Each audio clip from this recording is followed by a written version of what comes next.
Bapak, Ibu, Saudara dan Saudari, para lansia dan para difabel yang terkasih dan dikasihi Tuhan, selamat sore.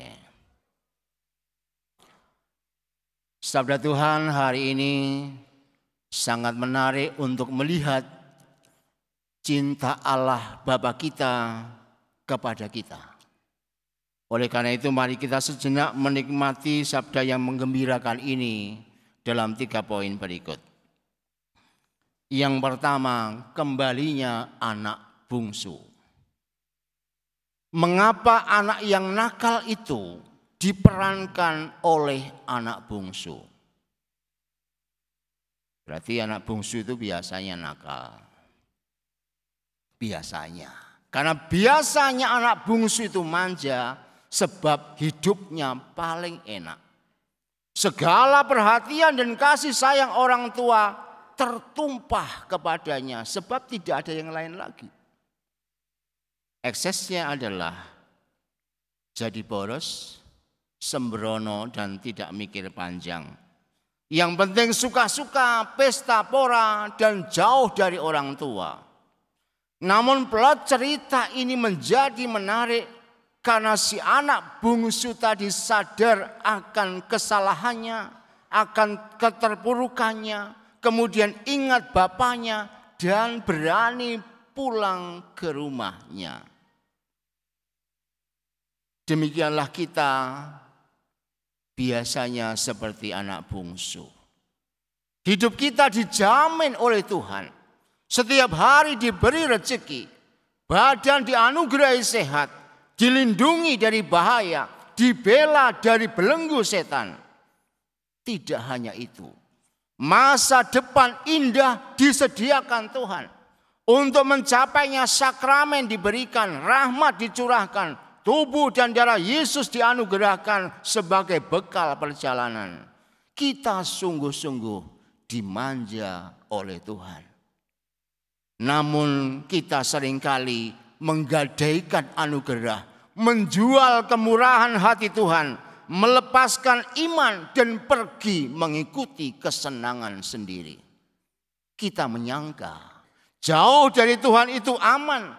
Kita mengira hidup selalu mulus tanpa bencana. Kita tidak waspada bahwa setan selalu siap menerkam dan menghinakan kita.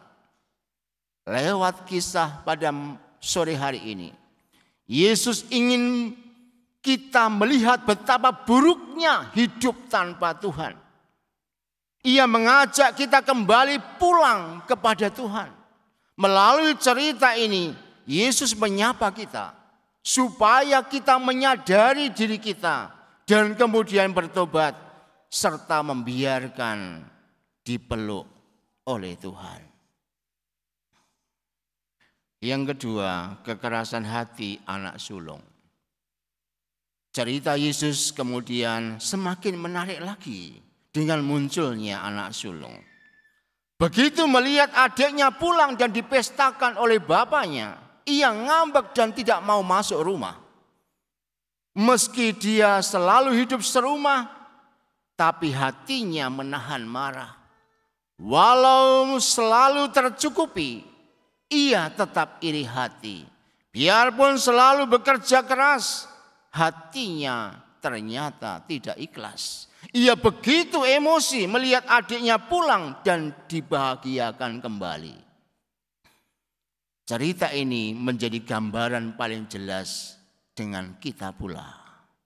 Kadang kita begitu keras hati pada saudara yang salah.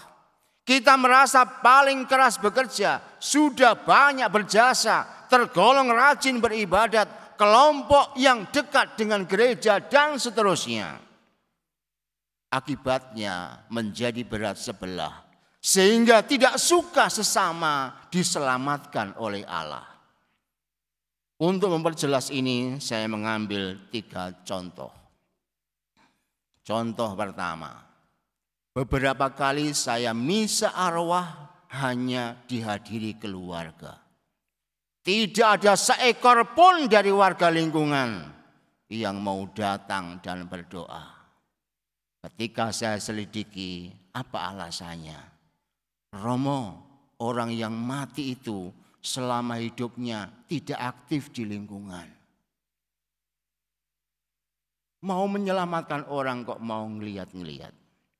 Justru kita kan senang, andaikan orang yang gak aktif itu kemudian masuk surga.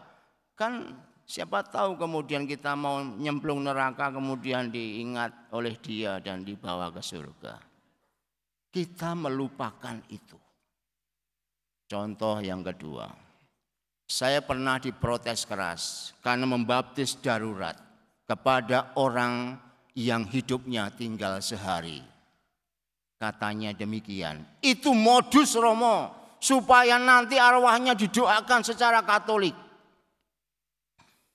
Ya biar-biar aja toh, kita kalau mau berdoa kan berdoa saja. Justru menyelamatkan orang adalah keutamaan.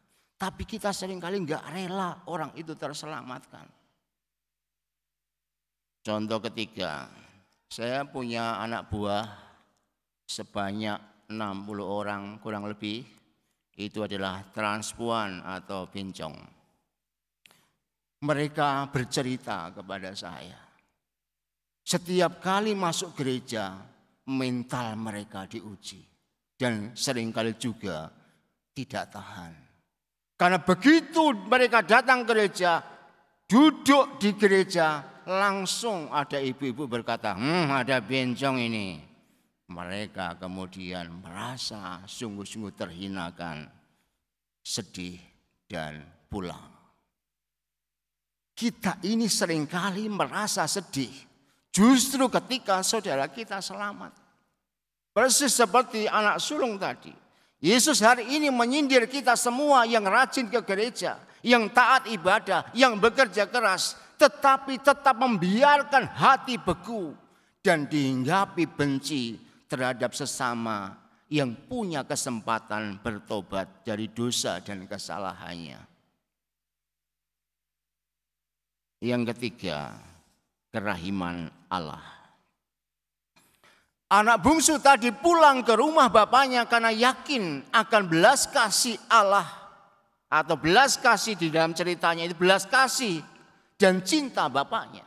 Sebaliknya anak sulung tadi tidak mau masuk rumah karena bapaknya memberi ampun kepada adiknya yang begitu kurang ajar. Namun sikap bapak itu begitu menarik terhadap anaknya yang berdosa dan meninggalkannya. Ia berlari mendahului, memeluk dan mencium, serta memestakan anaknya itu.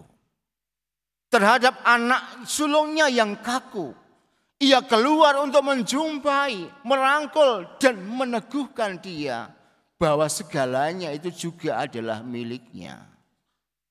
Inilah gambaran Allah yang sungguh murah hati, sungguh maha rahim kepada semua orang tanpa kecuali.